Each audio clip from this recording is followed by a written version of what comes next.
ஹர்ஷா நேச்சுரல்ஸோட அடுத்த ப்ராடக்ட் வந்து குழந்தைங்களுக்கான பொட்டு. இது அதை மேக்கிங் வீடியோ தான் பார்க்குறோம். ஃபஸ்ட்டு வந்து ஒரு இரும்பு சட்டி எடுத்து அதில் வந்து ஜவ்வரிசியை வந்து ட்ரை ரோஸ்ட் பண்ணுறோம். நல்லா வந்து எண்ணெய் எதுவுமே விடாமல் நல்லா ட்ரை ரோஸ்ட் பண்ணணும் ஃபஸ்ட்டு. அதோட கலர் சேஞ்ச் ஆகிறது வரைக்கும் நம்ம பண்ணிக்கிட்டே இருக்கணும்.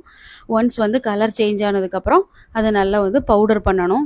பவுடர் பண்ணி அந்த கன்சிஸ்டன்சி ரொம்ப கொஞ்சம் திக் கன்சிஸ்டன்சி வர்றது வரைக்கும் நம்ம வந்து அதை மிக்சியில் போட்டு அதை தண்ணி விட்டு அதை கொஞ்சம் நல்லா அரைக்கணும். அரைச்சி அதுக்கப்புறம் அதை வந்து ஒரு கொட்டாங்குச்சி எடுத்து அதை க்ளீன் பண்ணி அதை வந்து அதை ட்ரான்ஸ்ஃபர் பண்ணணும். ட்ரான்ஸ்ஃபர் பண்ணி நல்லா சன்லைட்டில் வைக்கணும். மினிமம் 1 வீக் to 10 days வந்து நல்லா காய வைக்கணும்.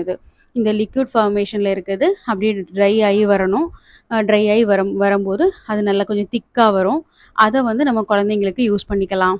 இதை வந்து நம்ம யூஸ் பண்ணும்போது குழந்தைங்களுக்கு எந்த ஒரு ரேஷஸோ அலர்ஜியோ அந்த மாதிரி எதுவுமே வராது.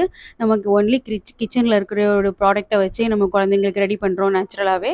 ஸோ இதனால எந்த ஒரு அலர்ஜி ரியாக்ஷனும் வராது. இதுதான் ஃபைனல் அவுட்புட்டு. இப்படி தான் இருக்கும். இது வந்து ஒரு 2 ட்ராப் தண்ணியில் விட்டு நல்லா மிக்ஸ் பண்ணிவிட்டு ஒரு விரலால் எடுத்து குழந்தைங்களோட நெத்தியில் வைக்கணும். இது தேவைப்படக்கூடியவங்க ஸ்க்ரீனில் தெரிகிற வாட்ஸ்அப் நம்பருக்கு வாட்ஸ்அப் பண்ணி ஆர்டர் ப்ளேஸ் பண்ணிக்கலாம். தேங்க்யூ.